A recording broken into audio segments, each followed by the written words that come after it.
Bonsoir Fabrice, bonsoir Fabrice. Je m'appelle Brice Garbeau. Je suis très heureux d'être là ce soir et de jouer à l'Olympia en première partie de Miesec. Je chante en breton, une vieille langue qui disparaît petit à petit et pour laquelle on se bat pas mal en fauteuil pour qu'elle continue à être parlée et à être chantée. Voilà. Depuis plusieurs mois, je suis l'artiste Briec Gerveno sur pas mal de concerts, que ce soit en solo, souvent en première partie de Miosec, ou parfois aussi en groupe. Briec chante en breton depuis 20 ans, et c'était un choix assez naturel pour lui, un peu comme une évidence. Bonsoir Hugo. Je m'appelle Briec Gerveno, j'arrive de Bretagne. J'habite à l'ouest de Rennes, dans le pays de Brocéliande. Je suis originaire des Côtes-d'Armor, à Saint-Brieuc, et je chante en breton. Voilà. Donc pour tous ceux qui n'ont jamais entendu la langue bretonne, vous allez l'entendre avec moi ce soir. Ça vous va ? À chaque concert, je peux observer l'effet que le breton et la voix de Briec ont sur les gens.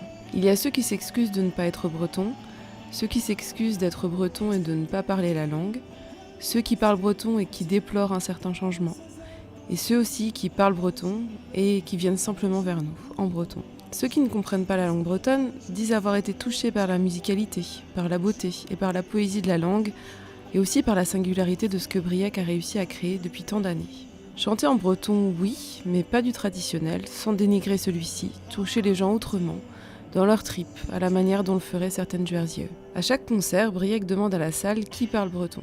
Et nous constatons à chaque fois que nous sommes que très peu à lever la main. Même dans des endroits où il devrait y avoir des bretonnants. Concert après concert, celui qu'on avait en visu était évidemment celui de l'Olympia, le 5 février 2026. Cette salle parisienne est peut-être la plus importante dans l'histoire de la musique bretonne. Elle a vu naître le renouveau celtique avec le concert d'Alan Stivell en 1972, qui était accompagné d'ailleurs de Dan Arbraz. Elle a vu aussi passer Gilles Servin en 73 ou encore Trian un peu plus tard. Et ce n'est pas anodin pour un breton de chanter en langue bretonne à Paris. Parce que cette ville a souvent et longtemps représenté un lieu d'exil, de survie et d'effacement, où parler breton était un marqueur de pauvreté, de moquerie et de marginalisation. Pendant des générations, beaucoup ont dû taire leur langue pour s'intégrer, pour travailler et pour ne pas être stigmatisés, parfois au prix d'un déracinement profond. Et faire entendre le breton aujourd'hui sur une scène parisienne, c'est donc inverser l'histoire. C'est redonner une voix, une dignité, une place visible à cette langue.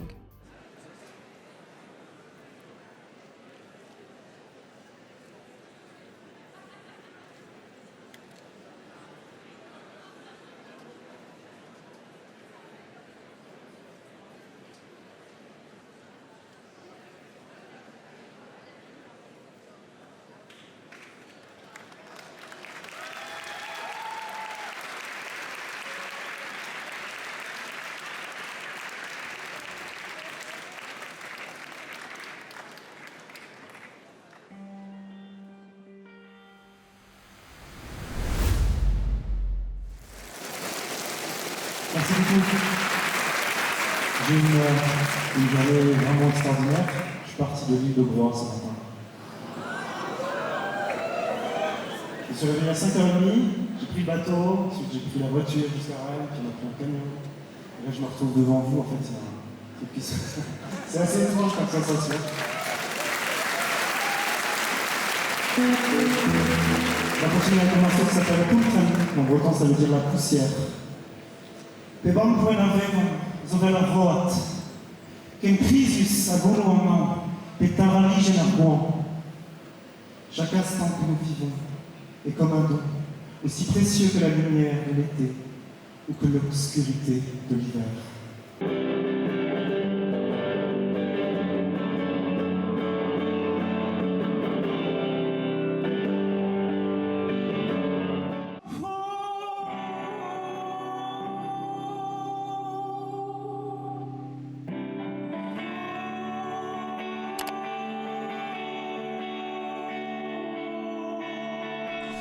Eh ben, c'est une salle mythique déjà. C'est une salle qui a un lien aussi avec la chanson bretonne, parce que Alan Stivell il a fait un fameux live à l'Olympia ici. Donc ouais, et puis c'est pas de, ça arrive pas tous les jours de jouer dans une salle comme ça. Voilà, j'avais fait le Trianon en mai, c'était déjà vraiment quelque chose. Et là, l'Olympia, c'est super. Enfin, moi, je suis super content de faire cette première partie, en tout cas. C'est quelque chose d'inattendu et c'est quelque chose qui tombe bien aussi parce que cette année, ça fait 20 ans que j'ai commencé ce projet. Donc, il y a quelque chose de, je sais pas, il y a quelque chose de, je sais pas, de magique un petit peu. Après avoir fait l'Ubu là il y a 2 semaines, salle mythique aussi, salle mythique du club Rock Rennais, mais salle mythique quand même. Et puis d'avoir fait pas mal de monde à l'Ubu, là de faire cette première partie à l'Olympia, je suis au courant de cette date-là depuis plusieurs mois déjà et je l'attendais et c'est ce soir et c'est super. Je pense que si j'avais pas fait toutes ces dates auparavant avec Christophe là sur cette formule solo, j'aurais été très très stressé. Mais là ça va, j'ai fait pas mal de concerts, je vais avoir un peu le trac forcément, c'est pas tous les jours qu'on joue à l'Olympia et puis c'est complet ce soir, enfin voilà, donc ça va être impressionnant. Mais je pense que d'avoir fait le Trianon déjà au mois de mai dernier, ça me rassure un peu, je sais un peu à quoi m'attendre en fait. J'ai pas l'appréhension que je pouvais avoir au mois de mai dernier. Donc voilà, le challenge là c'est de vraiment faire le meilleur set possible, donc je veux dire, les morceaux, je les connais, je les joue depuis longtemps maintenant, mais c'est l'interprétation, quoi. L'interprétation, c'est toujours un peu le hasard, même si tu connais tes titres, c'est toujours l'instant qui fait les choses. Avoir les bons silences, les bonnes notes, enfin, être dans son concert, vraiment, pas être parasité par d'autres choses et tout ça. C'est ça qui fait la bascule, je trouve. Enfin, sur une prestation comme ça, ouais, c'est le mental vachement, quoi. Enfin, j'ai le sentiment là, quand j'aborde des scènes comme ça, j'ai toujours l'impression que c'est le mental qui domine le truc, quoi. Ça te fait rire, hein? J'ai l'impression de parler à quelqu'un que je connais pas alors que je te connais. Un petit peu quand même. Quelle heure il est? Il est 4h30, non? C'est à 8h15, donc 5, 6, 7, ouais, dans 3h45 à peu près, quoi. Les balances à faire. Faire un peu de yoga. Me chauffer la voix. Boire un petit thé vert, voilà. Et puis profiter du moment, quoi. Essayer de profiter le plus possible du moment, quoi. Ça va vraiment être ça. Et puis emmener les gens, quoi. C'est ça le truc qu'il faut.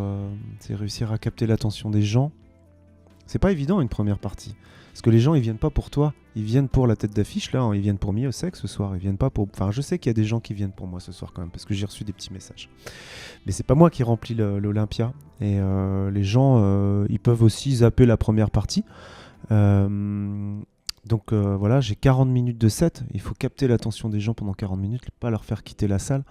Et ça, c'est le vrai challenge, je trouve. Et au Trianon, la salle était pleine. C'était complète dès le départ parce que les gens arrivent assez tôt pour se positionner et bougent pas après généralement entre la première partie et la tête d'affiche. Ils restent là où ils sont, surtout dans la fosse là. Donc les gens sont là et à Trianon c'était très bien passé. Donc comme je dis, j'ai pas trop l'appréhension d'avoir ces stress qu'on peut avoir quand on est chanteur. Je sais pas de se rater, quoi, enfin de se faire huer. C'est jamais arrivé. Si, ouais, quand j'ai chanté en français à Lorient, je me suis fait huer, c'est vrai. C'est pour ça que depuis, je n'entrais plus jamais en français. Le but, c'est de réussir à faire un bon concert, en fait. Parce que c'est ça je trouve, qui est déterminant. Si j'ai le sentiment d'avoir fait un bon concert en descendant de scène, je suis heureux. Voilà, je suis content. Et si je descends de scène en me disant « Ah, j'ai foiré ça. Ah, j'étais nul. Ah, j'ai... » Et je me connais parce que ça fait quand même pas mal d'années que je fais de la musique et que je joue sur scène. Donc j'ai appris à me connaître aussi, à savoir les moments où je peux rater où j'estime que j'ai été moins bon. Souvent, les gens le perçoivent pas d'ailleurs. Mais moi, je le ressens. Je sais quand j'ai été moins bon ou pas. Et je sais, comme je disais tout à l'heure, que c'est surtout le mood dans lequel on est, quoi. C'est-à-dire qu'il faut arriver... hyper décontracté, qu'il faut pas arriver avec des stress, être pollué par plein de choses dans la tête, quoi. Dans le mental, il faut être vraiment zen, quoi, pour aborder des scènes comme ça, pour donner le meilleur de soi, je pense. Et donc cette chanson-là, en fait, elle parle de sa fin de vie, où elle est dans sa chambre, elle compare sa chambre à une caserne, et elle voit par le trou de la serrure la lumière du Seigneur venir envahir la pièce et la libérer de ses souffrances. Indiganibus.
Déjà, je chante pour les Bretons de Paris, parce que c'est le 6e département en breton.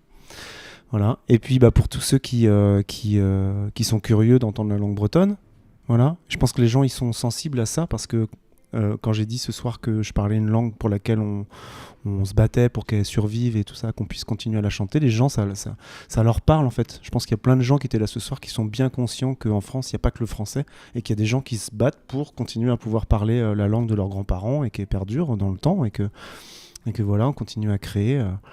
Et comme dit Firmin Muguruza, il dit un peuple qui chante, c'est un peuple qui est en vie. Voilà. C'est une bonne réponse. Que j'ai porté plus que d'habitude. J'ai porté, je pense, le fait de représenter quelque part la langue bretonne, la Bretagne, de montrer aussi d'avoir cette chance en fait de pouvoir m'adresser à un public qui n'a aucune idée, qui ne connaît pas en fait, qui n'a parfois même pas idée qu'on puisse encore chanter en breton, autrement des fois que de la musique traditionnelle. Donc déjà, je pense que ça montre tout ça. On porte tout ça quand on vient chanter à Paris, c'est montrer ça, c'est faire entendre la langue bretonne.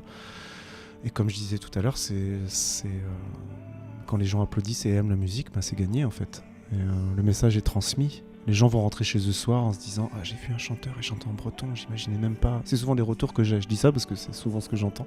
Les gens ils disent « Oh, c'était magnifique, il chantait en breton, j'ai rien compris, mais ça m'a beaucoup touché. » Donc ça, quand il y a ces retours-là, c'est que on a quand même réussi à apporter quelque chose pour ces gens-là, une émotion, un moment. Voilà. Pebam poen avevam zo ken prisus. A goulou en an, pétain valige nargouan.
Danke schon, Freunde, danke schon für die Welt.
je serais bien resté plus longtemps sur scène. Le timing était un petit peu serré.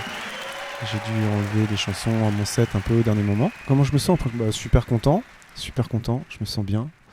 Devoir accompli. Trianon, Olympia, en moins d'1 an. Merci Miosek de m'avoir offert ça. J'aurais jamais imaginé pouvoir faire ces salles-là, quoi. Je pense que c'est une belle récompense au bout de 20 ans de chansons, de disques que j'ai fait, de rock indé en breton, de pouvoir accéder à ces scènes-là. Peut-être de moi-même, j'y serais jamais parvenu. Parce que la réalité, c'est que quand on chante en breton, c'est compliqué. C'est compliqué d'attirer les foules et tout, parce que les gens ont plein d'idées un peu préétablies là-dessus. Mais les choses évoluent, et la preuve, en fait, c'est que le public est prêt et comprend, en fait. Enfin, même s'il comprend pas la langue, il comprend la démarche et est tout à fait capable d'apprécier une musique comme la mienne. Voilà.